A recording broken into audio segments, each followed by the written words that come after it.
बोलो श्री प्राणनाथ प्यारे की जय। श्री सद्गुरु महाराज की जय। पद्मावती पुरी धाम की जय। सर्व सुंदर साथ की जय। प्रथम लागू तो चरण को, धनिये ना छुड़ायो खिन।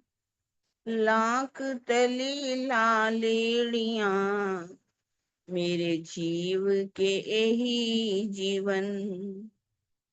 इन पांव तले पड़ी रहूं, धनी नजरे खोलो बातन। पलना वालों निरीखों नेत्रे, मेरे जीव के यही जीवन। मेरे जीव के यही जीवन। बोलो श्री प्राणनाथ प्यारे की जय। बोलो श्री सतगुरु महाराज की। प्रणाम जी सुंदर साथ जी। आज खिलवत ग्रंथ का मंथन करने से पहले हमारे बीच में भाटावाड़े से हमारी अमिता जी, जो कि बड़ोदरा में है, वो बड़ोदरा से आज अपना वाणी का एक गायन रखेगी। अमिता जी।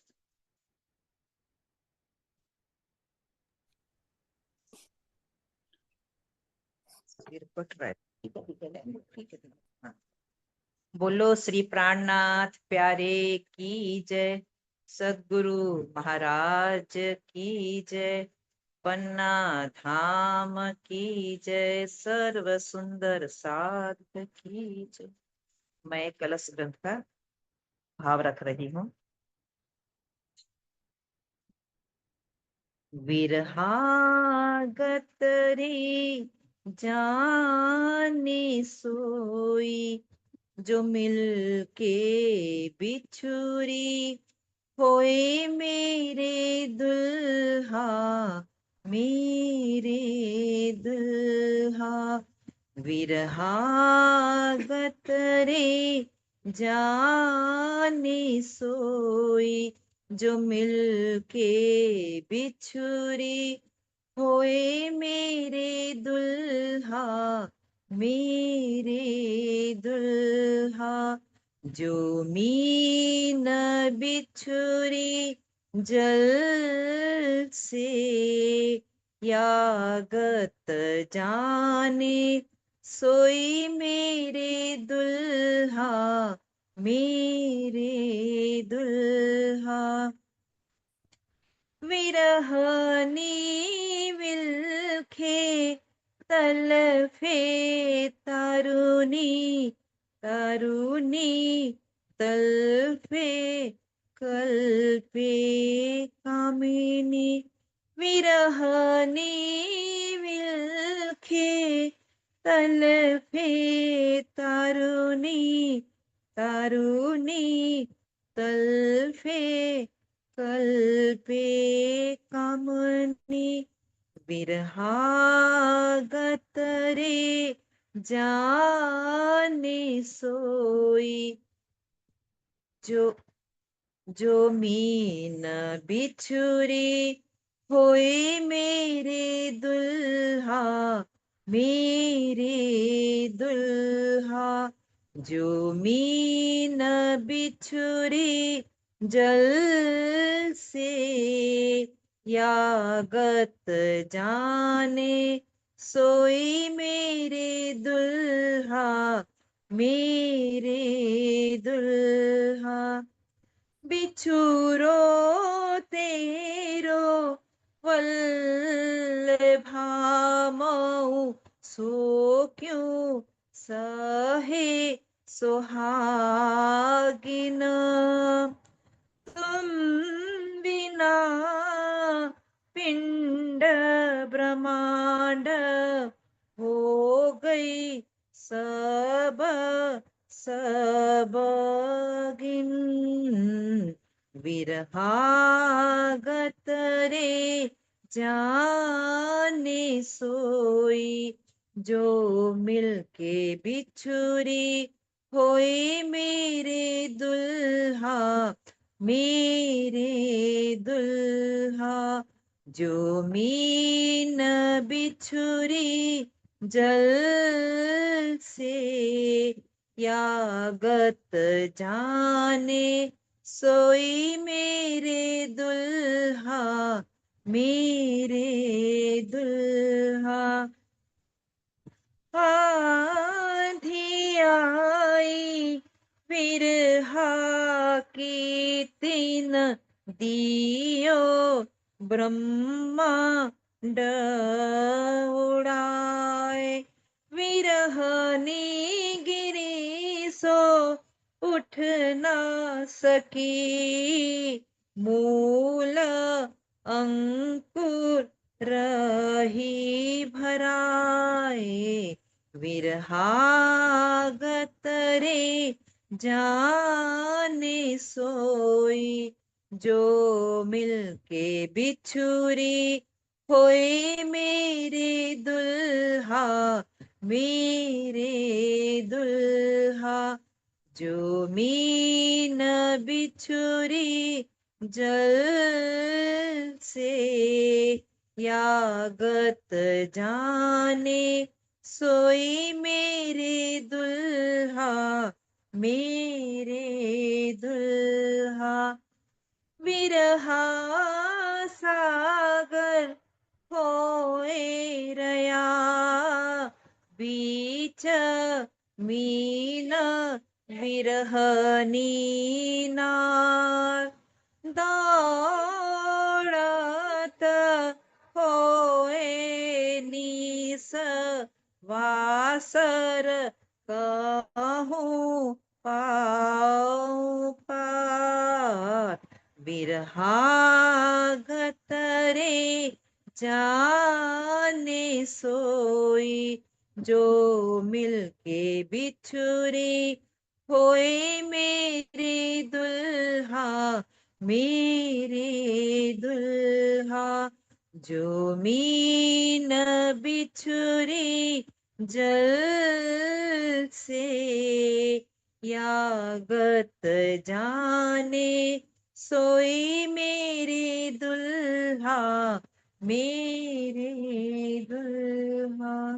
श्री प्राणनाथ प्यारे की जय। सब सुंदर भाव के श्री चरणों में कोटि कोटि प्रेम प्रणाम। प्रणाम जी। प्रणाम जी अमिता दीदी, बहुत बहुत धन्यवाद। बहुत प्यारा भाव बोला आपने, बहुत सुंदर। हाँ जी किरण दीदी। शुरू अच्छा कर दें अभी? हाँ जी दीदी, एक मिनट शेयर करें।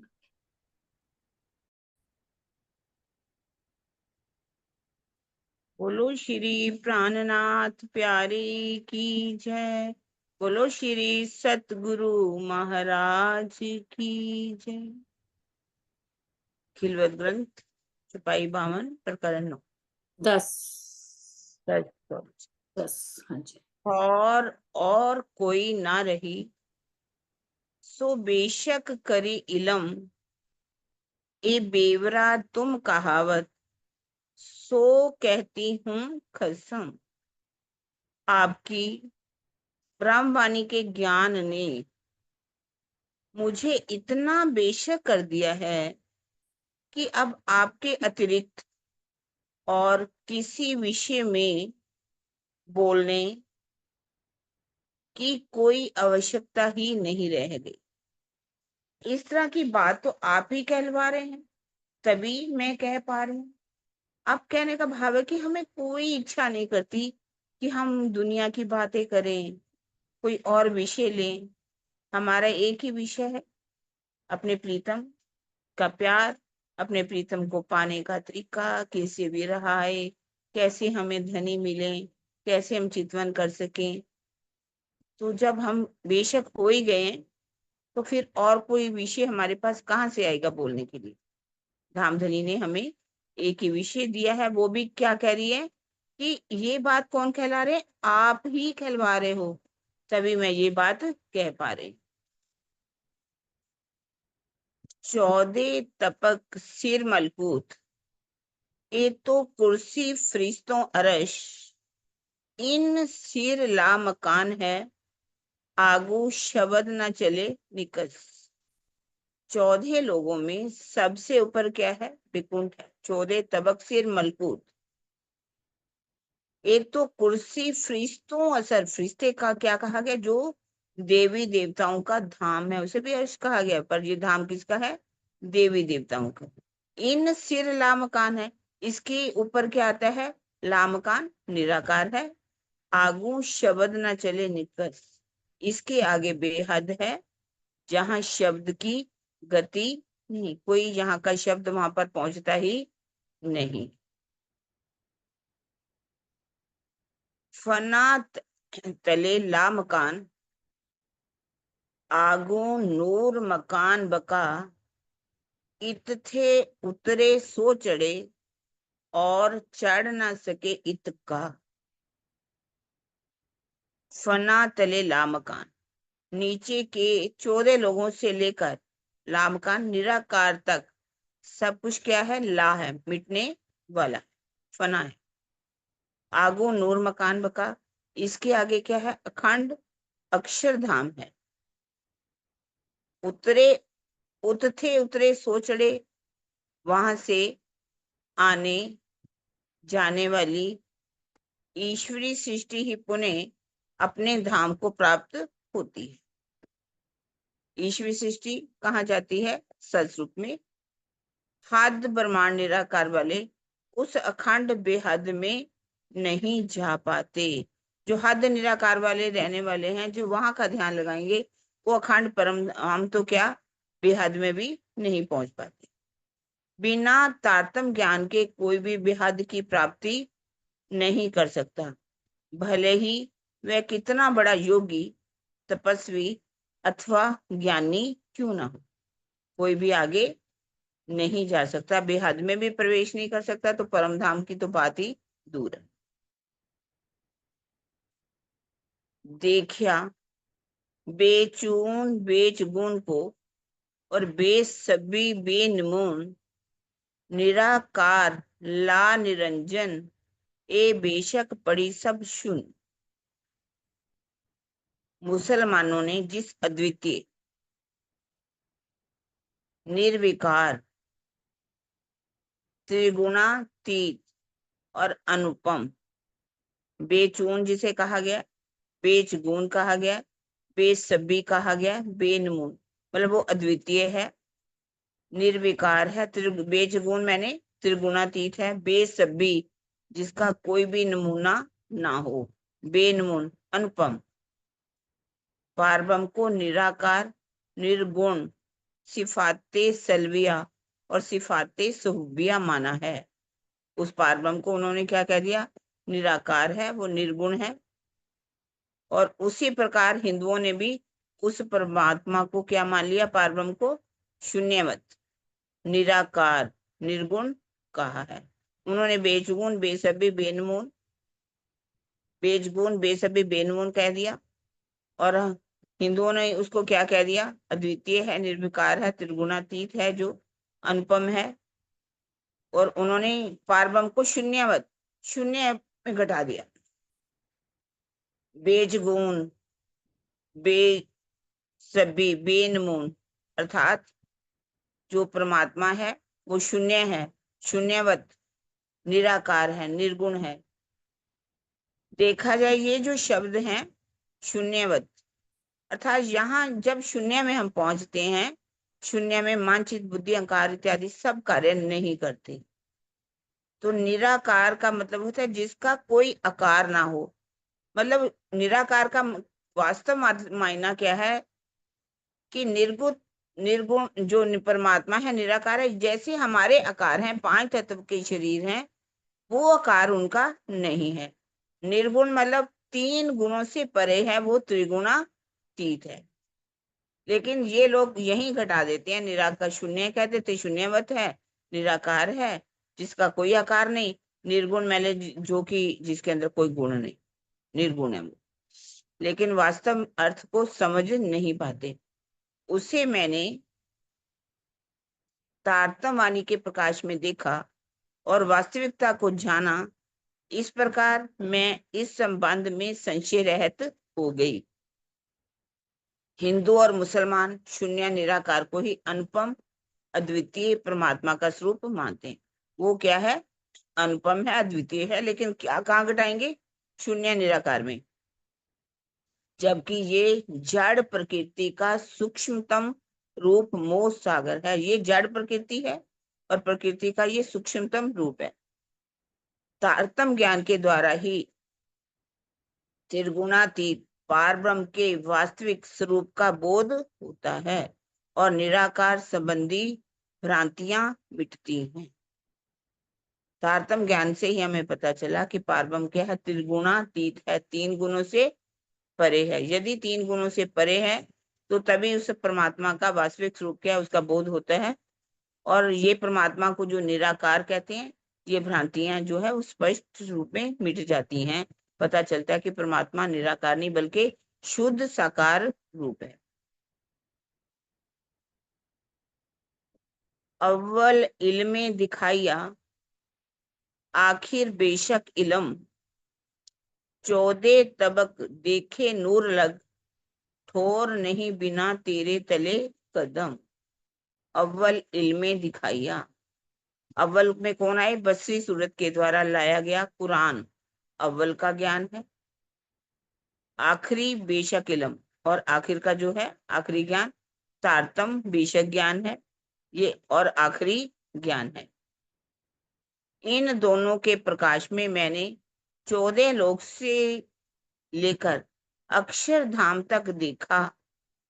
मुझे इस ज्ञान से समझ आई 14 लोक का ब्रह्मांड क्या है, पाताल से लेकर के अक्षरधाम तक का मुझे ज्ञान हुआ। अंतोगत्वा यही निष्कर्ष निकला कि आपके चरणों के अतिरिक्त अन्य कहीं भी मेरा ठिकाना नहीं। भावार्थ में बता रहे हैं, परम धाम की ब्रह्म आत्मा के लिए धनी के चरणों के सिवाय अन्य सभी स्थान क्या है? नरक तुल्य। भले ही वहां अन्यों के लिए कितना ही सुख क्यों ना हो। सारी दुनिया स्वर्ग जाने के लिए तड़पती है कि हमें स्वर्ग मिल जाए, वैकुंठ मिल जाए। कोई शून्य में योग के द्वारा जाना चाहते हैं, कोई निराकार में जाना चाहते हैं। जितने भी आज तक संत साधु तपस्वी ज्ञानी हुए कहाँ तक पहुंचे? कोई भी निराकार से आगे नहीं जा सका, सिर्फ 5 वासनाओं को छोड़ करके। सब संसार वाले इन्हीं को सुख का स्थान मानते हैं, लेकिन ब्रह्म आत्माओं के लिए धनी के चरण ही सब कुछ है और स्थान नरक के तुल्य है। और नजदीक ना कोई फरिश्ता,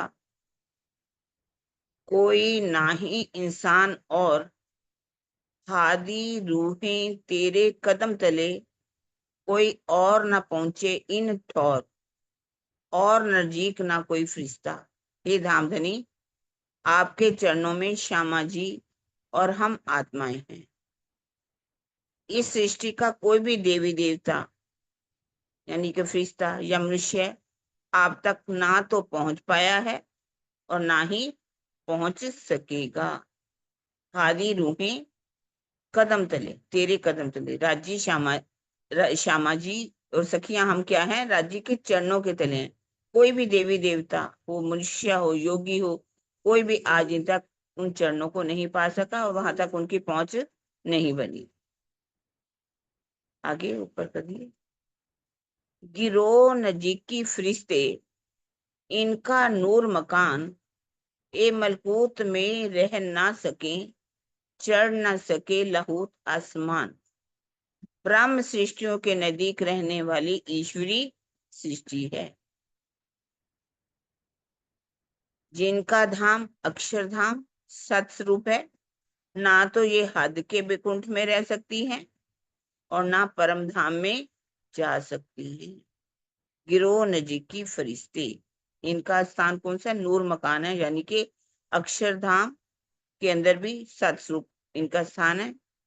ये वैकुंठ में मलकूत में ना रह सके, वैकुंठ में भी नहीं रह सकती, और चढ़ ना सके लहूत आसमान, और ना ही इनका प्रवेश परम धाम में है। ना ऊपर ना नीचे, बिल्कुल बीच में अक्षरधाम के सत्स्वरूप में ईश्वरी सृष्टि का स्थान। नूर मकान का खामिंद जिनके होत एक पल कोट ब्रह्मांड ऐसे होए के वाही खिन में जात हैं चल। अक्षर ब्रह्म अक्षरधाम के स्वामी हैं। उनके आदेश से 14 लोक के इस ब्रह्मांड जैसे करोड़ों ब्रह्मांड उनके एक पल में पैदा होते हैं और लय हो जाते हैं। जिसको नूर मकान की बात कर रहे हैं, नूर मकान अक्षरधाम के स्वामी कौन है, खामिद कौन है, अक्षर ब्रह्म। और उनके एक ही पल से करोड़ों ब्रह्मांड बनते हैं और पल में ही लय को प्राप्त हो जाते हैं। भावार्थ, ब्रह्मांडों की उत्पत्ति और लय की प्रक्रिया में लगने वाले पल को मानवीय पल नहीं समझना चाहिए। अक्षर ब्रह्म के एक पल और मनुष्य के एक पल में बहुत अंतर होता है। समझ आ रही है ना? इत नूर मकान का खामिन जाको नामे नूर जलाल आवत दायम दीदार को जित अर्श नूर जमाल। नूर मकान के खामिद कौन है? अक्षरधाम के स्वामी अक्षर ब्रह्म। वे प्रतिदिन अक्षरातीत के दर्शन के लिए परम धाम यानी कि चांदनी चौक में आते हैं। दई साख रसूल अल्लाह ने ना पहुंचे जब्राइल इत कहे पर जले तजल्ली से ताथे जोए ना उल्लंघन। रसूल साहब ने भी परम धाम की साक्षी दी। दई साख रसूल अल्लाह ने, मोहम्मद साहब ने परम धाम की साक्षी दी है। उन्होंने कहा कि जिब्रील भी परम धाम में नहीं जा सका। जिब्रील ने कहा कि परम धाम के तेज से उसके पर जो है पंख जलते हैं। इस प्रकार यमुना जी को पार करके वह परम धाम नहीं जा सकता। यथार्थ भावार्थ क्या है? यथार्थ में जिब्रील कोई पक्षी नहीं है जिसके कोई पंख हो। पंख होने का वर्णन यहाँ अलंकार भाषा में किया गया है। जिब्रील का ठिकाना सस्वरूप है, उससे आगे वह कदापि नहीं जा सकता, क्योंकि सर्वरस सागर से ही परम धाम प्रारंभ हो जाता है। परम धाम में सर्वत्र वाहिदत है, उसके अंदर काल माया या योग माया से कोई भी नहीं जा सकता। पुराण में बहुत ही संक्षेप में परम धाम का वर्णन है। मुख्य रूप से हौज कौसर और यमुना जी का नाम आया है। सर्वरस सागर से आगे यमुना जी जोए का नाम आया है। सर्वरस सागर से आगे चलने पर यमुना जी ही आती हैं। इसलिए यमुना जी की प्रमुखता को दर्शाने के लिए उसका नाम आया है। ये बात अभी क्लियर कर रहे हैं कि जो कहते हैं कि वो यमुना जी को पार नहीं कर सका। यदि वो यमुना जी तक पहुंच जाता है, सर्वरस सागर से छोटी बड़ी रांग, छोटी रांग यानी कि चार हरवेली, वन की नहरें, मानिक पहाड़ की हद और ज्वेरों की नहरें, ये पार करके सातों वनों को भी पार करके वो यमुना जी को वो नहीं पार कर पाए। इसका मतलब परम धाम में तो प्रवेश कर लिया, लेकिन यहाँ अलंकारिक रूप में कहा गया है कि यमुना जी की प्रमुखता को दर्शाने के लिए उसका नाम आया है। परम धाम में इश्क के बिना किसी के लिए भी जाना असंभव है। उस वाहिदत और खिलवत की भूमिका में भला जोश का फरिश्ता कैसे जा सकता है? वाहिदत और खिलवत में जब्राइल फरिश्ता कैसे प्रवेश कर सकता है? कोई भी प्रवेश नहीं कर सकता। सुंदर साथ जी, ये बात जमुना जी की क्लियर है ना सबको? कोई है प्रश्न? दीदी एक तो बार, हाथ खड़े कर। एक बार दीदी फिर समझा दो कैसे कह रहे जी हैं? मतलब ये 7 वन जो ये बड़ी रांग छोटी रांग ये पार कर सकते हैं? अरे नहीं ना, नहीं कर सकते। नहीं कर सकते। सर्वरस सागर से ही वाहिदत की भूमि परम शुरू हो धाम, जाती है। हाँ परम धाम परम शुरू हो जाता धाम शुरुआत सर्वरस सागर से ही हो जाता है। है। लेकिन सिर्फ क्योंकि उसको पार करने के बाद यमुना जी आती। जैसे कि बहुत अच्छा उदाहरण बताते हैं कि पाकिस्तान या चीन हो, वो हमला करे, हमला तो करेगा, चाहे वो अमृतसर में करे, या अबोर में करे, या फाजिलका में करे, या कच्छ की तरफ, जैसे आगे पाकिस्तान की भूमि शुरू हो जाती है ना, उमरकोट हम जैसे कहते थे, और इधर और भी कई स्थानों पर हो जाता है। तो कहेंगे कि भारत के ऊपर हमला किया, दिल्ली के ऊपर हमला हो गया, ठीक है। दिल्ली तक वो नहीं पहुंचे, बात कह देते हैं, है ना। इसी तरह से ही जिब्रील का ठिकाना सस्रूप है, वो आगे जा ही नहीं सकता, परम धाम में प्रवेश ही नहीं कर सकता।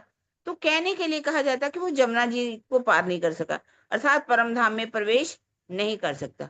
वाहिदत की भूमि है, वाहिदत की भूमि परम धाम से ही शुरू हो जाती, वहां से सरबरा सागर से ही शुरू हो जाती है। ऐसा तो नहीं कि इतना सारा पार करके वो यमुना जी तक पहुंच जाए और कहे नहीं, अब यमुना जी को मैं पार नहीं कर सकता। वो ये जोय का अलंकारिक रूप में बात की गई। कुरान में जोय का वर्णन भी है ना, इसलिए जोय कह दिया, हाँ जी, है ना।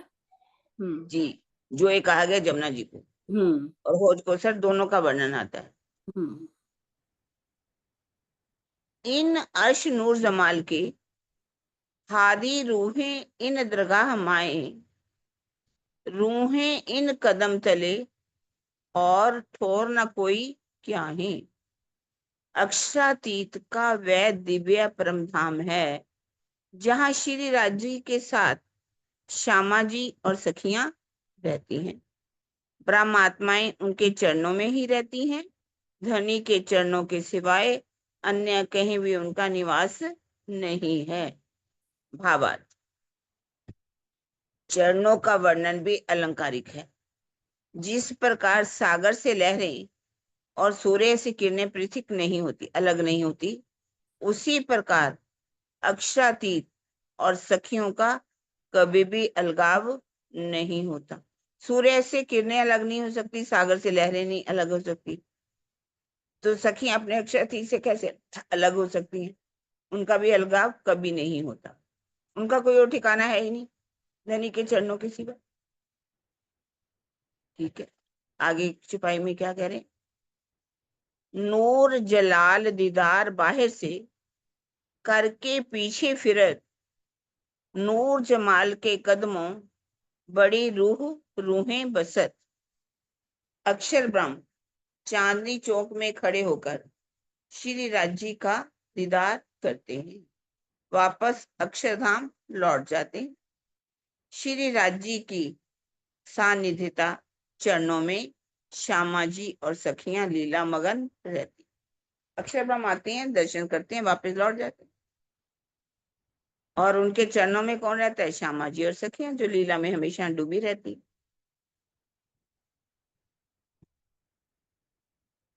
ए ना खबर नूर जलाल को सुख नूर जमाल कदम, इन बातों सा बेशक करी मोहे रू अल्लाह इलम। अक्षर ब्रह्म को इस बात की जानकारी नहीं है कि श्री राज जी के चरणों में कितना आनंद है। श्यामा जी के तारतम ज्ञान ने इन बातों से संबंधित मेरे सभी संशयों का निपटारा कर दिया।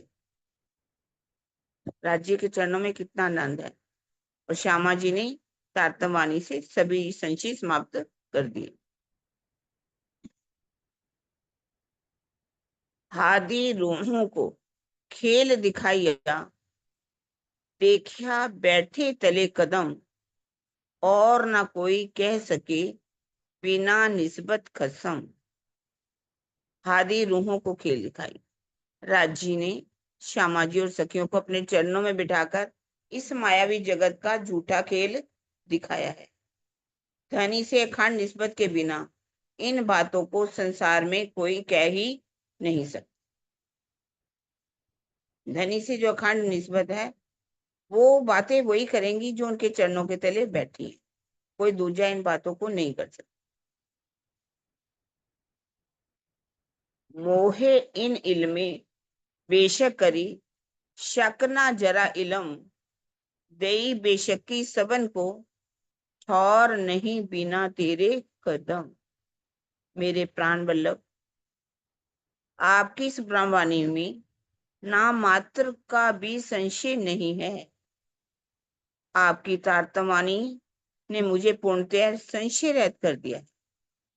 सब सुंदर साथ भी ब्रह्मवाणी को आत्मसात करके संशय रहित हो चुके हैं। इन सब का निष्कर्ष यही है कि आपके चरणों के अतिरिक्त ब्रह्म सृष्टियों का कोई ठिकाना नहीं है, अर्थात आपके चरण ही रूहों के, जीव के आधार हैं। हमारे राज्य के चरण क्या है? हमारे प्राण हैं, वो हमारे जीव के भी आधार हैं। रूहें 12,000 नूर बड़ी रूह के, बड़ी रूह नूर खसम, एक ठोर बेशक देखिया, बिना नहीं तले तेरे कदम।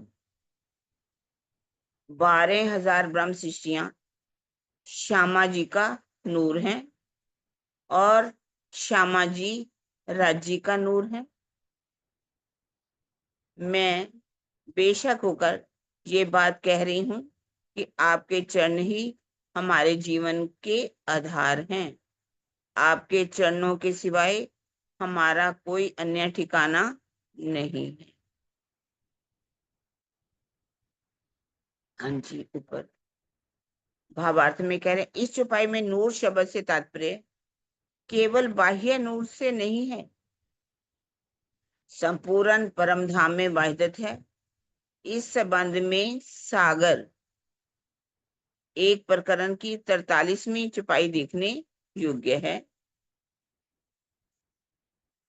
जो कछुए चीज अर्श में, सो सब वाहिदत माही, जरा एक बिना वाहिदत सो तो कछुए नहीं। परम धाम में कुछ भी है, चाहे पशु पक्षी हैं, चाहे खुशहालियां हैं, चाहे पुतलियां हैं, चाहे परम धाम के 25 पक्ष हैं, राज्य हैं, श्यामा जी हैं, रूहें हैं, अक्षर ब्रह्म है, देखा जाए सभी क्या है? वाहिदत के अंदर आते हैं। परम धाम में एक वाहिदत के बिना कुछ भी नहीं है। राज्य का दिल अनंत प्रेम का सागर है। श्यामा जी का दिल ही राज्य का दिल है। कोई ये नहीं कहना चाहिए कि राज्य का दिल अलग है, श्यामा जी का अलग है। सबका दिल एक ही है। इस प्रकार सखियों का स्वरूप श्यामा जी का दिल है। दिल का स्वरूप ही चेहरे पर प्रकट होता है। इस प्रकार श्री राज्य के दिल का इश्क ही नूर के रूप में दृष्टिगोचर हो रहा है। राज्य के दिल का इश्क ही है जो इसको नूर भी कहा गया है, जो नूर के रूप में दृष्टिगोचर हो रहा है। आगे की छपाई में क्या कह रहे हैं? फेर फेर दई ए बेशकी, याही वास्ते भेजिया इलम, जाने जिन भूले रूहें खेल में, याद देने हक कदम। मेरे धाम धनी, आपने ब्रह्मवाणी का ये अनमोल ज्ञान हमारे लिए इसलिए भेजा है ताकि हम आपके चरणों स्वरूप में खोए रहें और इस माया के खेल में कदापि ना भूलें। इस प्रकार हमें अपने बारंबार संशय रहित कर दिया। आपने संशय रहित कि हम माया में आकर के आपकी शोभा को ना भूलें, आपके चरणों में ही खोए रहें, आपकी शोभा में खोए रहें, आपके श्रृंगार में खोए रहें, परम धाम के 25 पक्षों में खोए रहें। और आपने इस बात के लिए हमें क्या कर दिया? संशय रहित कर दिया। ए हादी रूहें इन कदम तले, जिनको कहें मोमिन, फुरमान इशारते रमुजे, आई कुंजी ऊपर इन। श्यामा जी की अंग रूपा आत्माएं धनी के चरणों में ही रहती हैं। इन्हें क्या कहते हैं? ब्रह्म सृष्टि कहते हैं। परम धाम के गुह्य रहस्यों की बातें कुरान में संकेतों में इनके लिए ही लिखी गई हैं। संपूर्ण धर्म ग्रंथों के रहस्य को खोलने के लिए तारतम ज्ञान रूपी कुंजी इनके लिए ही आई। भावार्थ में बता रहे हैं, यद्यपि कुरान का अध्ययन करने वाले संसार में करोड़ों लोग हैं, किंतु उसका वास्तविक आशय ब्राह्मणियों को ही मालूम है। इसी प्रकार हिंदू धर्म ग्रंथों का अभिप्राय भी यही जानते हैं। सभी धर्म ग्रंथों में क्या लिखा हुआ है? गोई रहस्य कौन खोलेगा? परम धाम की ब्रह्म सृष्टियां खोलती हैं, क्योंकि इनके पास तारतम ज्ञान रूपी कुंजी है। उस कुंजी से हर मायना खुल जाता। आगे क्या कह रहे हैं? कुंजी हाथ रू अल्लाह और रसूल हाथ फुरमान, भेजे इमाम पे खेल में, सो हादी रूहों लिए निशान। धाम धनी ने मोहम्मद साहब के हाथ से कुरान भेजा और सदगुरु धनी श्री देवचंद्र जी के द्वारा तारतम ज्ञान भिजवाया। इससे ही सभी धर्म ग्रंथों के भेद स्पष्ट होते हैं। इस संसार में ये दोनों विधियां, कुरान व तारतम ज्ञान, इमाम मेहंदी सुख श्री प्राणनाथ जी को प्राप्त हुई। इनके माध्यम से हादी श्री प्राणनाथ जी तथा ब्रह्म मुनि सुंदर साथ ने कुरान तथा अन्य सभी धर्म ग्रंथों में लिखित परम धाम के संकेतों की पहचान कर ली। कुरान को तो कितनी दुनिया पढ़ रही, अरबों लोग पढ़ रहे हैं, करोड़ों लोग पढ़ रहे हैं, लेकिन क्या वो परम धाम को जान पाए? परम धाम के अंदर जो गोये बातें लिखी उनका भेद कोई जान पाया? ये किसने खोला? इमाम मेहदी श्री प्राणनाथ जी ने ही तारतम वाणी के ज्ञान से कुरान के सारे भेद खोल दिए। और भी सभी धर्म ग्रंथों में जो भी लिखित प्रमाण थे, उन सबको, संकेतों में जो बातें लिखी गई थी, उन सबको खोल लिया और उनकी पहचान कर ली कि ये बातें किसके लिए लिखी गई। न सूत में बैठाई की भेजिया बेशक इलम, एक जरे जेती शक ना रही, बैठी बेशक तले कदम। न सूत में बैठाई की, आपने हमें मृत्यु लोक में भेजकर ब्रह्म वाणी के रूप में हमें संशय रहित ज्ञान दिया, बेशक इलम दे दिया। मुझे नाम मात्र भी किसी विषय में कोई संशय नहीं रह गया है। अब मुझे एहसास हो रहा है कि मैं तो मूल मिलावा में आपके चरणों में ही बैठी हूं। इसमें कोई भी संशय नहीं। अब पता चल गया, मूल मिलावा में ही हम बैठे हैं और सुरता के द्वारा इस खेल को देख रहे हैं। इस शक हमको तो मिटी, जो हम बैठे तले कदम, फरामोशी हमको मिटामने, भेजिया तुम अपना इलम। हम मूल मिलावा में तथा यहाँ आपके चरणों में बैठे हैं, इसलिए आपकी मेहर की छांव तले हमारे सारे संशय निवृत्त हो गए। आपने हमारी माया की नींद, फरामोशी को हटाने के लिए अपनी ब्रह्मवाणी का ज्ञान भेज दिया। आपने संशय रहित कर दिया हमें, और हमारी माया की नींद को हटाने के लिए तारतमवाणी का ज्ञान भेज दिया। ये ब्रह्मवाणी ज्ञान ही ऐसा है, हमारे संशय को मिटाता है और हमारी माया की नींद को दूर करता है। भावार्थ, किसी भी सुंदर साध की फरामोशी हटाने में इलम के साथ साथ मूल संबंध तथा करनी आवश्यक है। इस चौपाई की पहली पंक्ति में यही बात दर्शाई गई है कि आपके चरणों में होने के कारण ही हमारे संशय मिटे हैं। इलम और निस्बत के साथ साथ यदि इश्क की करनी रहनी नहीं है तो भी फरामोशी नहीं हट सकती। हम भले ही धनी के चरणों में बैठे हैं, हमारी इलम भी है, इलम मिल गया, निस्बत भी है, लेकिन वाणी के द्वारा ना तो हमारी करनी बदली, ना रहनी बदली, इश्क आया ही नहीं, तो फरामोशी कैसे हटे? जरूरी है। इसको हटाने के लिए हमें क्या करना पड़ेगा? रहनी में आना ही पड़ेगा। रहनी में आए बिना हमारी फरामोशी मिटने वाली नहीं। बेशक इल्म आज सबके पास है, तारतमानी सब पढ़ रहे हैं, कि तारतमानी पढ़ने से कुछ नहीं हो सकता। और हमारी कौन सी रहनी भी कौन सी होनी चाहिए? इश्क में ही, प्रेम में ही। निस्बत भी है, इल्म भी है। अगर करनी और रहनी भी हमारी बदलेगी तो हमारी फरामोशी अवश्य ही हट जाएगी। आया फुरमान खेल दिखामने और आया हक इल्म, एक खेल नीके तब देखिया जब देखिया बैठे तले कदम।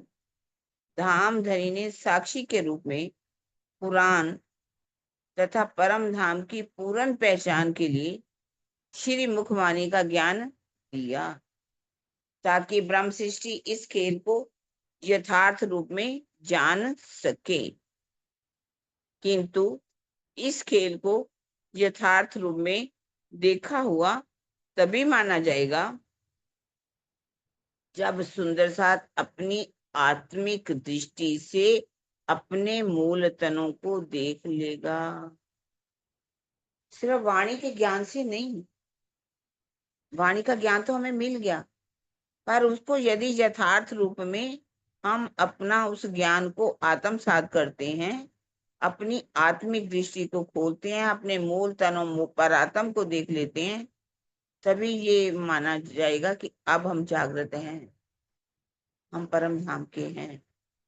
भावार्थ, ज्ञान के द्वारा तो परम धाम के इश्क रबत से लेकर ब्रिज रास जागनी लीला का बोध होता है। सब बोध हो गया, ब्रिज में आए, रास में आए, जागनी में आए, किंतु अपनी पारात्म को देख लेने के पश्चात आत्मा पल पल धनी के प्रेम में डूबी रही। अपनी पारात्म को देखना बहुत जरूरी। वह संसार को मात्र दृष्टा होकर देखती है, उस पर माया का कोई भी रंग नहीं चढ़ता। इस सिपाही की दूसरी पंक्ति का यही भाव है। ब्रिज में आए, रास में आए, अब जागने की लीला का भी बोध हो गया, किंतु क्या करना है? हमें अपनी पारात्म को देखना है। पारात्म को देखेंगे तो प्रेम में हर पल डूबे रहेंगे, तो इस संसार में क्या बन जाएंगे? दृष्टा। जब दृष्टा बन जाएंगे तो माया का रंग हमारे ऊपर चढ़ने वाला नहीं। आगे क्या कह रहे हैं? तुम मोहे ऐसा दिखाइया, एक वाहिदत में है हम, दूजा कछुए है नहीं, बिना तुम तले कदम। तुम मोहे ऐसा दिखाइए, हे धनी, आपने हमें ऐसा अनुभव कराया कि उस परम धाम में श्यामा जी सहित हम सभी और आप एक ही वाहिदत के अंदर हैं। वहां आपके चरणों के आधार के सिवाय और कुछ है ही नहीं। आपके चरणों के सिवा, परम धाम में राज्य के सिवा कोई है ही। इस छुपाई में कदम से तात्पर्य स्वरूप से है। हम ज्यादातर देखते हैं ना, बैठी तले कदम, चरणों की बात करते हैं, तो चरणों का मतलब क्या है? पूरे स्वरूप से मतलब होता है। श्री राज्य के स्वरूप को दिल में अखंड रूप से बसाए रखना ही उनके चरणों में रहना है। ब्रह्म सृष्टि के लिए ये सर्वस्व है। चरण जीवन का यही आधार है। इसी तथ्य को श्रृंगार प्रकरण 3 की 1 नंबर छपाई में प्रस्तुत किया गया है। आशिक इन चरण की, आशिक की रूह चरण, ए जुदाईगी क्यों सहे, रूह बिना अपने तन। आशिक इन चरण की, आशिक की रूह चरण। इस छपाई का जो भाव है वो कौन? शीतल बताएगी, सुनीता बताएगी, जो भी सुंदर साथ बताना चाहे बताएं। शीतल हम दीदी। सुंदर साथ से सुनेंगे। आशिक इन चरण की, आशिक की रूह चरण, ए जुदाईगी क्यों से, रूह बिना अपने तन। बड़े ध्यान से इस छपाई को बताएंगे। हाँ जी शीतल दीदी, आ जाओ। हाँ जी, प्रणाम जी, सब सुंदर साथ जी को प्रणाम। प्रणाम जी, प्रणाम जी। आशिक इन चरण की, जो ब्रह्म सृष्टियां हैं परम धाम में राज्य के मूल मिलावे में बैठी हैं राज्य के कदमों तले, वो ब्रह्म सृष्टियां राज्य के चरणों की आशिक हैं। अब यहाँ पर पहले भी बता दिया कि सिर्फ चरण ही नहीं लेने, यानी पूर्ण स्वरूप उनकी आशिक हैं। और आशिक की रूह चरण, और उन वही आशिक जो हैं उनके जो चरण है वो उनके जीवन का आधार है। उन आशिकों के जीवन का आधार क्या है? राज्य के चरण। राज्य के चरण ही उन रूहों के लिए यानी ब्रह्म शिष्यों के लिए उनके जीवन का आधार है। ए जुदाईगी क्यों सहे रूह बिन अपने तन। फिर जब ब्रह्म सृष्टियां के जीवन का आधार ही धनी के चरण है, तो वो उन चरणों के बिना कैसे रह सकती हैं? रूह उनके बिना रह ही नहीं सकती। ए जुदाईगी क्यों सहे रूह बिना अपने तन। अपने तन मतलब पर आत्म की बात भी यहाँ पर भी आ गई। मूल तन को देखते हुए वो राज्य के चरणों के बिना ये रह ही नहीं सकती। यही भाव मुझे तो लगता है ना। प्रणाम जी। प्रणाम जी, प्रणाम जी। और भी किसी ने बताना हो तो बता सकते हैं। वैसे काफी हद तक बहुत अच्छा करा आपने। हाँ जी, सुंदर साथ आज जी, और के दिल में कोई भाव आ रहा है इस चौपाई के ऊपर? कुछ रह गया किसी का और भी भाव हो तो हम सुनना चाहेंगे। हाँ, कोई और कुछ रह गया हो तो कोई ऐड करना हो। सुंदर साथ जी, सुंदर साथ सब मस्ती में सुन रहे हैं। मस्ती आ रही है सबको, है ना? सबको मस्ती आ रही है, आप ले लो। आप ले लो, जो रह गया ना आप पूरा कर दो दीदी। नहीं नहीं, बहुत अच्छा कर दिया। बस मैं इसको थोड़ा सा और ऐसे हाँ बिल्कुल ठीक कर दिया। आशिक इन चरण की, परम धाम की आत्माएं क्या है? इन चरणों की आशिक है। और उन परम धाम की ब्रह्म सृष्टियां जो अपने आप को आशिक कहती हैं, उनके प्राण क्या है? चरण है। प्राण क्या है? उनके चरण है। और वो उन चरणों के बिना कैसे रह सकती हैं? जिन आत्माओं को राजी ने क्या कहा कि रूहो तुम मेरे तन हो, तुम सो इश्क जो मेरे दिल, एक क्यों कर पाओ बकामिने, जो शहूर करो सा मिल। रूहो बिना अपने तन, रूह अपने तन जो राजी के तन है, जिनको राजी ने अपने तन कहा है, वो इन चरण कमलों के बिना कैसे रह सकती हैं? जैसे कि एक जो फूल है बेल के बिना नहीं रह सकता, उसकी जुदाईगी नहीं सह सकता, इस तरह से परम धाम की जो आत्माएं हैं वो भी इन चरणों की जुदाईगी कैसे सेंस कर सकती हैं? क्योंकि उनके तो प्राण ही ये चरण है। यदि प्राण ही नहीं रहेंगे, चरण ही नहीं रहेंगे, तो वो कैसे जी सकेंगे? ठीक है।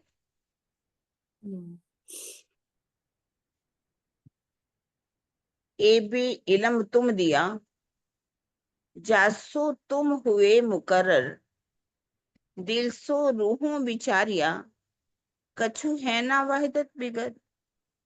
अपनी ब्रह्मवाणी से आपने ही ये बोध कराया है कि एकमात्र आप ही हमारे प्राण प्रीतम हैं। हमने भी अपने दिल में इस बात का विचार किया कि परम धाम की वहदत के अतिरिक्त अन्य कोई हमारा मूल घर नहीं है। हमारे प्राण प्रीतम भी आप ही हो। और परम धाम की वहदत में जब हमारा ठिकाना परम धाम है, आपके चरण है, तो हमारा इस संसार में कोई ठिकाना है ही नहीं, कोई हमारा मूल घर है ही नहीं। ठीक है, आगे क्या कह रहे हैं? ऊपर करना। ये भी इलम तुम दिया, ये भी रज्जी ने सुध दिया हमारे को। वाणी ना होती हमें ये भी सुध हाँ, नहीं थी। ए तहकीक तुम कर दिया, तुम बिना कछुए नाही। ए भी तुम कहावत, इत मैं ना आवत मुझ माही। आपने अपनी मेहर से हमारे मन में ये निश्चित धारणा बना दी है कि आपके अतिरिक्त अन्य कोई भी हमारे जीवन का आधार नहीं है। इस तरह की समर्पण वाली भावना भी आप ही कहलवा रहे हैं। मेरे इस प्रकार के कथन में किसी भी प्रकार की मैं की भावना नहीं है। ये यदि मैं ये बात कह रही हूँ कि हमारा जीवन ही आपके प्राण, हमारा प्राण जो है आपके चरण कमल है, आपके सिवा हमारे जीवन में कोई है ही नहीं, ये हम कहते हैं। वैसे इस तरह की समर्पण भावना भी आप ही कहलवा रहे हो, क्योंकि ये कथन जो है आप कहलवा रहे, इसमें मेरी मैं नहीं है। भावार्थ में कह रहे हैं, जब हमारी आत्मिक दृष्टि मूल स्वरूप का दीदार कर लेती है तथा उन्हीं के भावों में खोई रहती है, तब लौकिक माया के आने का प्रश्न ही नहीं होता। इस चुपाई में यही बात दर्शाई गई। आगे क्या कह रहे हैं चुपाई में? एक जिन विद हक बुलावत, तीन विद रूह बोलत, हम बैठे तले कदम के, ए हम पे हक कहावत। एक जिन विद हक बुलावत, अब क्या है अर्थ में बता रहे हैं, हे धामधनी, आप जिस प्रकार कहला रहे हो उसी प्रकार मेरी आत्मा बोल रही। हम तो आपके चरणों में मूल मिलावा में बैठे हैं, जैसा आप कहलवाते हो वैसा ही मेरी आत्मा कह देती है। कहलाने वाले भी आप हो, ये समर्पण है। भावार्थ में कह रहे हैं, इस छुपाई में ये संशय होता है कि हर हमारी आत्मा कहाँ कह रही है, इस संसार में या परम धाम में। इसके समाधान में यही कहा जा सकता है कि हमारे, आगे ऊपर करना, दोनों तन धनी के चरणों में है, फिर भी राज्य के हुक्म से पर आत्म में जैसी प्रेरणा होती है उसके अनुसार ही आत्मा कार्य करती है। हम पढ़ चुके हैं पहले भी, जो बात परात्म के दिल में आती है वही आत्मा के दिल में आती है। यद्यपि परम धाम की वहदत के अंदर यहाँ के तनों की तरह बोल चाल की भाषा नहीं है, किंतु धाम धनी की प्रेरणा से अध्यात्म संबंधी जो बातें पर आत्म के अंदर आती हैं वही बातें आत्मा यहाँ के शब्दों में व्यक्त करती है। इस संबंध में श्री मुखवाणी की ये छुपाई देखने योग्य है। ये कथन हम अक्सर बोलते हैं, ये छुपाई पारात्म के अंतस्करण जेती बीतत बात तेते इन आत्म के करतांग साक्षात। चिरंतन की है ये छुपाई। 82 नंबर प्रकरण 13 नंबर छुपाई। रूहें तन माहे अर्श बका, और अर्श में बैठे बोलत, तो नजीक कहे सैरक से, देखो मोमिनो हक हिकमत। रूहें तन माहे अर्श बका, रूहों के तन जो पारात्म कहाँ है? अखंड परम धाम में। और अर्श में बैठे बोलत, अर्श में ही बैठ करके बोल रही हैं, इसीलिए तो नजीक कहे सैरक से, यानी कि मूल तन की बात की गई है। इसलिए रूहों को क्या कहा? नजीक, सैरक से भी नजदीक कहा। देखो मोमिनो हक की हिकमत, ये परम धाम की आत्माओं, राज्य की कला को देखो, हिकमत को देखो कि राज्य की कितनी बड़ी हिकमत है। हम बैठे कहाँ हैं? राज्य के चरणों के तले, और अर्श में बैठे बोल रहे हैं, लेकिन बात हम यहाँ कर रहे हैं। और राज्य जो है हमारे सैरक से भी नजदीक है, क्योंकि मूल स्थान हमारे राज्य के चरणों के तले है। उसकी नजर ही तो आत्म यहाँ आई है, और वो ही बोलती है। जो राज्य दिल में लेते हैं वो पारात्म, और पारात्म से आत्म के अंदर आ जाती है। खुलासा और किरंतन ग्रंथ में भी इस तत्व को बहुत अच्छी तरह से व्यक्त किया गया है। खुलासा और किरंतन में, मोमिन आए इत थे ख्वाब में, अर्श में इनो असल। मोमिन कहाँ से आए हैं? इस ब्रह्मांड में ख्वाब में आए हैं, पर इनकी परम असल मूलतन कहाँ पर है? परम धाम में। हुक्म करे जैसा हजूर, तैसा होत माहे नकल। जैसा राज्य हमारा दिल में लेते हैं वही बात जो है पारात्म के अंदर आती है, और वही बात आत्म के अंदर, जहाँ आत्म को भी नकल कहा गया उसके अंदर आती है वही बात। दूसरी तो कोई बात नहीं आती। खुलासा ग्रंथ 4 प्रकरण की 71 नंबर छपाई में कहा गया।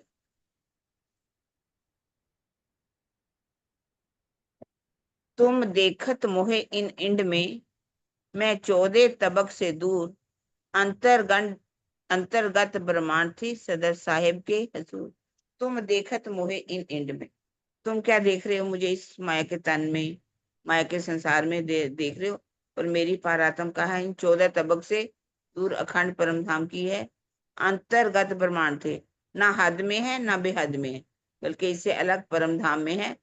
और मेरी सुरता हमेशा सदर साहिब के हजूर अपने प्रीतम के चरणों में ही रहती। अनजानत को इल्मे बेशक दिए दिखाए, कदमों नूर जमाल के हम सब रूहें लई बिठाए। अनजानत को, हम क्या थे इस संसार में, धामधनी, हम तो इस संसार में अनजान थे, अज्ञानी थे। लेकिन आपने हमें ब्रह्म वाणी का ज्ञान देकर पूरी तरह से संशय रहित कर दिया और यथार्थ सत्य की पहचान करा दी है। आपने हम सभी आत्माओं को ज्ञान दृष्टि द्वारा अपने चरणों में बिठा लिया। हम सब रूहें ले बिठाए, ज्ञान दिया, और हम ये सोचे कि हम कहाँ बैठी हैं, राज्य के चरणों के तले ही बैठी। भावार्थ में कह रहे हैं, इस चौपाई के चौथे चरण में कहा गया कि हमको अपने चरणों में बिठा लिया। इसका भाव ये है कि इस नश्वर जगत में ब्रह्म वाणी का अमृत रस मिलने के पश्चात पर करना, ब्रह्म शिष्यों ने इस संसार से नाता तोड़ लिया तथा धनी के चरणों से नाता जोड़ लिया, संबंध जोड़ लिया। दूसरे शब्दों में ये भी कहा जा सकता है कि रूहों ने ज्ञान दृष्टि से हद बेहद को पार करके मूल मिलावा में धनी के चरणों में बैठे हुए अपने मूल स्वरूप का बोध कर लिया है, नाता जोड़ लिया, उनको जानकारी मिल गई और उनसे ही बोध, उनको पूरा ज्ञान हो गया कि हम कहाँ पर बैठे हुए। तुम बिठाए बैठत हूँ, मुझ में नहीं ताकत, बैठी कदम तले हक, ए भी तुम कहावत। मेरे धामधनी, आपके बिठाने पर मैं बैठती हूँ, मुझ में स्वतः बैठने की शक्ति है ही नहीं, अर्थात मेरा अपना कोई अस्तित्व नहीं है, सब कुछ आप ही हैं। आप मेरे मुख से ये बात अपने हुक्म से ही कहलवा रहे हैं कि मैं आपके चरणों में बैठी। कितना समर्पण है। ये बात कह रहे हैं कि मैं नहीं कह रही, आपका हुक्म ही कहला रहा है कि मैं आपके चरणों में बैठी हूँ। भावार्थ में कह रहे हैं, इस चुपाई में समर्पण और मैं खुदी के त्याग का वास्तविक स्वरूप दर्शाया गया है। हमारे अंदर क्या मैं खुदी है, हमने इस मैं खुदी को छोड़ दिया। हमारा इतना समर्पण है, इंद्रावती जी ने करके दिखाया, तो हमें भी करना है, जिसमें स्वयं का कोई अस्तित्व नहीं रह जाता। यहाँ तक कि बैठने में ऋषि राज्य का हुक्म ही माना। आप बैठाई तो बैठती हूँ, आप कहला रहे हो तो मैं कह रही हूँ, आप जो कुछ भी करवा रहे हो यानी आप ही करवा रहे हो, मुझ में कोई ताकत नहीं है। हमारे अंदर भी हर बात का समर्पण होना चाहिए। महामत कहे महबूब जी, कोई रिहा न और उदम, बेशक और काहू नहीं, बिना तेरे तले कदम। महामत कहे महबूब जी, महामती जी कह रही है मेरे प्राण प्रीतम, इस बात में मैं पूरी तरह से निश्चित हो गई हूँ कि आपके चरणों के अतिरिक्त मेरा अन्य कोई स्थान नहीं है। आपके प्रति सर्वस्व समर्पण के अतिरिक्त और कुछ भी कार्य मुझे नहीं करना है। कह रहे हैं कि आप मुझे, मैं निश्चिंत हो गई हूँ एक तरह से कि आपके चरणों के सिवा मेरा कोई भी स्थान नहीं है। आपके चरण ही मेरा सब कुछ है। ये सर्वस्व समर्पण हमारे अंदर होना चाहिए और इसके अलावा हमें कोई भी कार्य नहीं करना। ये प्रकरण 10 चौपाई 522 अब ये पूरी हुई। तो आज इसी को ही थोड़ा बहुत आगे कर लेते हैं, है ना? हाँ जी दीदी, आज इस हमने क्या पढ़ा चैप्टर सुंदर साथ, थोड़ा थोड़ा थोड़ा थोड़ा कोई भी बताएं हमने क्या पढ़ा आज। हाँ जी दीदी, इसी में से सुनीता। गूगल जी हैं, सुनीता जी हैं, हाँ जी सुनीता, आ जाओ। थोड़ा थोड़ा बात, हम्म। जरूरी नहीं कि सारा ही हमें बताना है। दीदी ये कि प्रणाम जी, यही बात समझ प्रणाम में जी। आ रही है कि जो कुछ करा रहे हो सब आपके हुक्म से ही है धनी। जो आप कहला रहे हो, आप बैठाते हो तो मैं बैठती हूँ, आप उठाते हो तो उठती हूँ मैं, मतलब। और इसके लिए उन्होंने पूर्ण समर्पण किया है, तब जाके उस इस अवस्था पे वो पहुंची हैं और ये बोल रही हैं। तो हमको भी ये भी सिखापन दे रहे हैं कि इंद्रावती ने तो पूर्ण समर्पण किया और उस अवस्था तक पहुंच गए हैं। जब हम भी उसी तरह से पूर्ण समर्पित हो जाएंगे राज्य के प्रति कि भाई, और एक बात और बोलिए इसमें कि मेरी रूह नैन की पुतली नहीं, कौन सा था? आशिक इन चरण की, कि हमारे जीवन के आधार क्या है? धनी के चरण। और हम सब रूहें वही तन की आशिक है। जिस तरह से एक तन, प्राण के बिना ये तन बिल्कुल बेकार है, उसी तरह से रूहों के प्राण कौन है? राज्य के चरण। तो राज्य के चरणों को ही अपने दिल में रखना है। चरणों से मतलब जब राज्य के चरण आ जाते हैं तो पूर्ण स्वरूप ही हमारे दिल में आ जाता है। तो हर पल हमें चितवन में क्या करना है? धनी की शोभा श्रृंगार को ही रखना है और पूर्ण समर्पण भाव से बैठना है, प्रेममयी चितवन करनी है। तभी राज्य की शोभा को धीरे धीरे हम अपने दिल में बसा पाएंगे। बस पूर्ण समर्पित होना है, यही बात मेन बोली जा रही है। प्रणाम जी। प्रणाम जी, प्रणाम जी, बहुत हाँ अच्छा, जी बहुत से। अच्छा। हाँ जी और शीतल भी जी, आप भी कुछ बोलिए। हाँ जी, सबसे पहले तो ये आज जो हमने चौपाई शुरू करी है उसमें यही बताया गया कि बशरी के मतलब द्वारा जो कुरान उतरा वो अव्वल का था ज्ञान, और श्री प्रार्थना जी द्वारा जो उतरा वो आखिरी आप का। और ये दोनों ज्ञान ही इस दुनिया में संशय रहित है, बेशक इल्म है। और ये जो भी इसके कुरान के अंदर बातें आई, उस सब वाणी को, उसके गुज रहस्यों को श्री प्रार्थना जी ने ही खोला, और कोई खोल ही नहीं पाया उन रहस्यों को। चाहे कुरान पढ़ने वाले हजारों लोग हैं, लेकिन वो उस रहस्य को नहीं जान पाए जो श्री प्रार्थना जी ने अपनी वाणी के द्वारा, इस वाणी हमारी जो तारतम वाणी है, तारतम सागर के अंदर उन सारे गुज रहस्यों को बताया।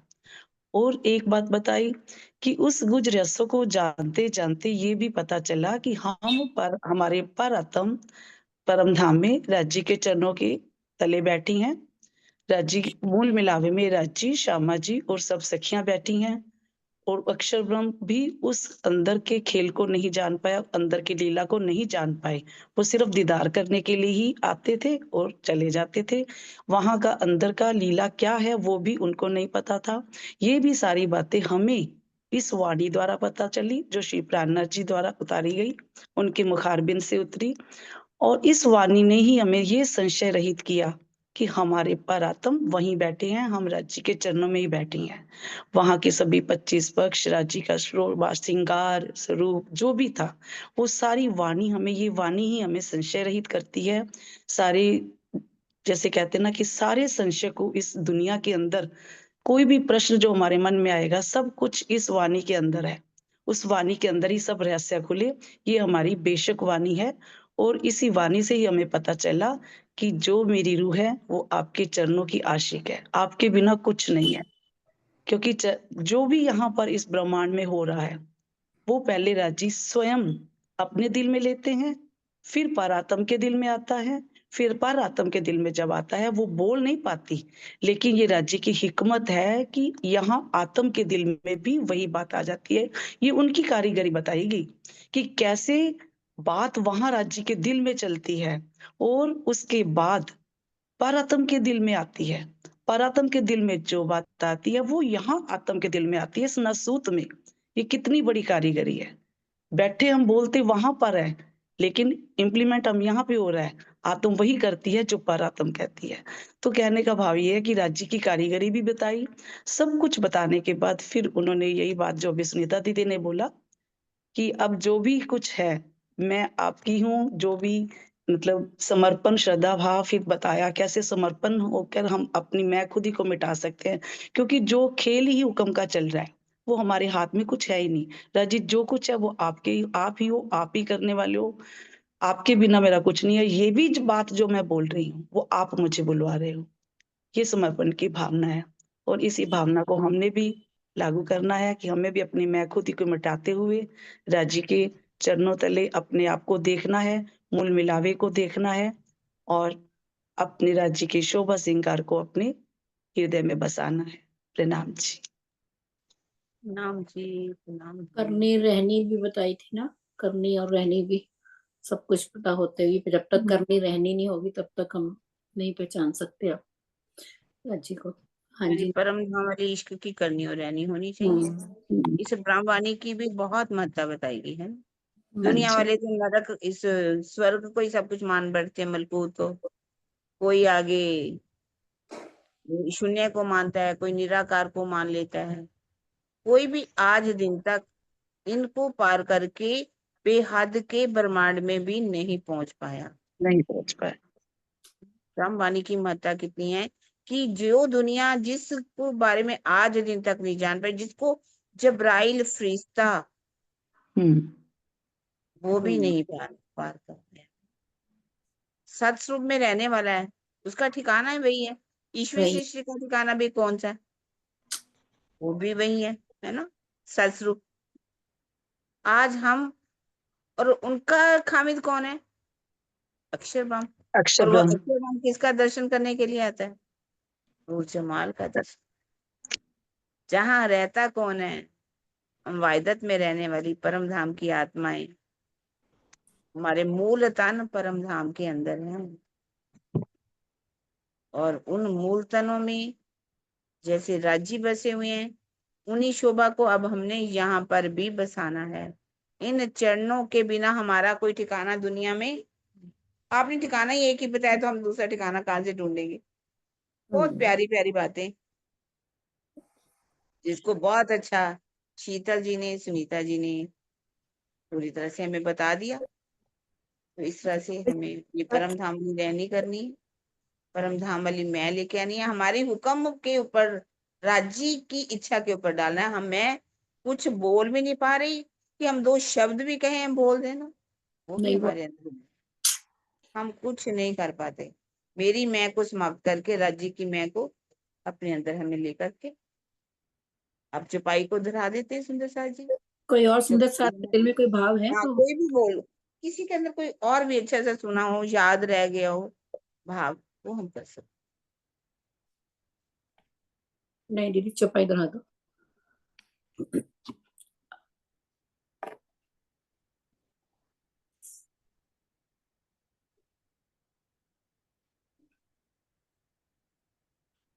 महामत कहे महबूब जी, कोई रैया ना और उदाम, बेशक और काहू नहीं, बिना तेरे तले कदम, बिना तेरे तले कदम। बोलो श्री प्राणनाथ प्यारे की जय। बोलो श्री सतगुरु महाराज की। प्रणाम जी सुंदर साथ जी, प्रणाम जी।